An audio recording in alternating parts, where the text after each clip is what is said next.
उजड़ गया पूरा परिवार। बारिश में ढहा 100 साल पुराना मकान। दाम्पत्य 2 मासूम बच्चों सहित 6 लोगों की हुई मौत। लगातार हो रही बारिश के बीच गुरुवार तड़के महुली वार्ड में एक दर्दनाक हादसा हुआ। लगभग 100 वर्ष पुराना जर्जर मकान अचानक भरभरा कर गिर पड़ा। हादसे के समय परिवार के सभी सदस्य घर में सो रहे थे। मलबे में दबने से एक ही परिवार के 6 लोगों की मौत हो गई, जबकि एक सदस्य गंभीर रूप से घायल। मृतकों की पहचान प्रमोद श्रीवास्तव, उनकी पत्नी रीता श्रीवास्तव, पुत्र नितिन श्रीवास्तव, पुत्र वधू माधुरी श्रीवास्तव और 2 मासूम बच्चे माधव और अद्विक के रूप में हुई। परिवार के बड़े बेटे अमन श्रीवास्तव गंभीर रूप से घायल है। उनका अस्पताल में इलाज चल रहा है। घटना के बाद पूरे महुली वार्ड में शोक की लहर दौड़ गई है।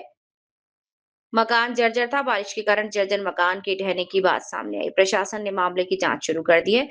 पीड़ित परिवार को हर संभव सहायता देने का आश्वासन। जो है 7 लोग हादसे का शिकार हुए हैं। कितने लोगों की मौत हुई, क्या है पूरा मामला? आज रात 2 बजे थाना कोतवाली नगर पे सूचना प्राप्त हुई कि ग्राम महोली के प्रमोद श्रीवास्तव, जिनका लगभग 100 वर्ष पुराना मकान था, वे अपने परिवार के 6 अन्य सदस्य के साथ एक ही कमरे में सो रहे थे।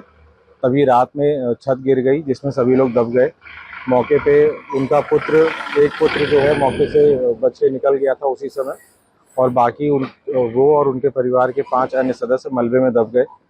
पुलिस टीम और फायर टीम की सहायता से मलबे को हटाकर सभी 6 लोगों को जिला अस्पताल भिजवाया गया, जहां चिकित्सकों द्वारा उन्हें मृत घोषित किया गया है। अग्रिम विधिक कार्रवाई की जा रही है। हादसे की वजह क्या रही है सर? लोगों के द्वारा बताया गया कि लगभग 100 वर्ष पुराना मकान था, जर्जर हालत में था, और बरसात का मौसम था, ऊपर पानी भरा हुआ था। संभवतः इसी वजह से छत वहां की गिर गई थी। और जब उठा मैं तो मैं देखा कि इतना मतलब शरीर हमारी मट्टी में दबी थी। उसके बाद मुझे नहीं पता, मैं खाली उठ के तुरंत ही सबको देखा, सब दबे पड़े थे मेरे परिवार वाले। मैं अकेले ही पहले कुछ निकालने की कोशिश कर रहा था, लेकिन मुझसे उतना नहीं हो पाया। तो मैं चिल्ला चिल्ला के अपने परिवार वालों को सभी को इकट्ठा किया।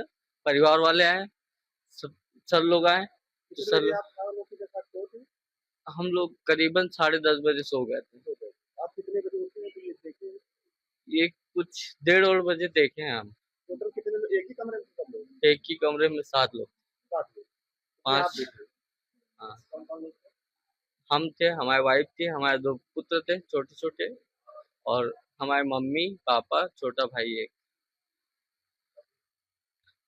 हम बच गए, बाकी सब खत्म हो गया। क्या नाम है आपका? अमन श्रीवास्तव, कहाँ रहने वाले? महुली। यहाँ पे चिलबिला स्थित महुली में एक हृदय विदारक घटना कल रात को लगभग 2 बजे के आसपास घटित हुई, जिसमें प्रमोद श्रीवास्तव जी के परिवार में कुल 6 लोगों की दुखद मृत्यु हुई है।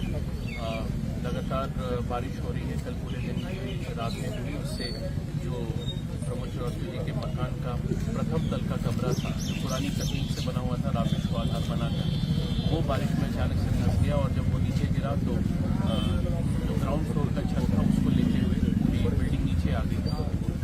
एक कमरे में मकान में एसी लगा हुआ था, तो पूरा परिवार उमस से बचने के लिए उसी कमरे में सो रहा था, और 6 लोगों की मृत्यु हो गई। प्रमोद जी, उनकी पत्नी, उनका एक और बेटा, और अमन करके एकमात्र जो सर्वाइवर हैं वो बचे हुए हैं। उनकी पत्नी और 2 छोटे बच्चों की इसमें मृत्यु हो गई। एंड बिल्डिंग गिरी तो बिल्डिंग का वेट इतना ज़्यादा था कि ज़्यादा मौका नहीं मिला लोगों को बचाने के लिए, और मलबे से निकालकर लोगों के शव को पोस्टमार्टम के लिए भेजा गया है। पोस्टमार्टम उनका चल भी रहा है। अमन जो है वो सुरक्षित है, वो प्रिलिमिनरी एग्जामिनेशन हुआ उनका, उसके बाद उनको अभी अस्पताल से वापस छोड़ दिया गया है। और इतनी दुखद घटना है, प्रशासन जो है वो पूरी तरह से परिवार के साथ खड़ा है।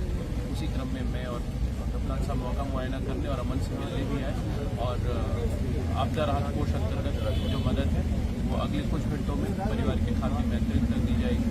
इसके अलावा कृषक दुर्घटना बीमा योजना और तमाम अन्य स्कीम्स जिससे परिवार को आच्छादित किया जा सकता है वो भी किया जाएगा।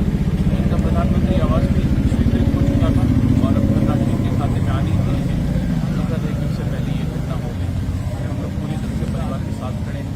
साथ ही हमारे बाकी क्षेत्रों के अधिकारियों को भी सचेत किया गया है कि बारिश की स्थिति लगातार बनी हुई है, तो इस प्रकार के जर्जर भवनों का एक ऑडिट करते हुए, स्ट्रक्चरल ऑडिट करते हुए सब लोगों को सचेत कर दें कि इस वक्त ऐसे भवनों में जिसकी छत पुरानी है वहाँ पे रहना जो है वो खतरे से खाली नहीं है, और प्रशासन ऐसी घटना की खिलाफ रोकने के लिए अपने स्तर से प्रयास कर रहा है।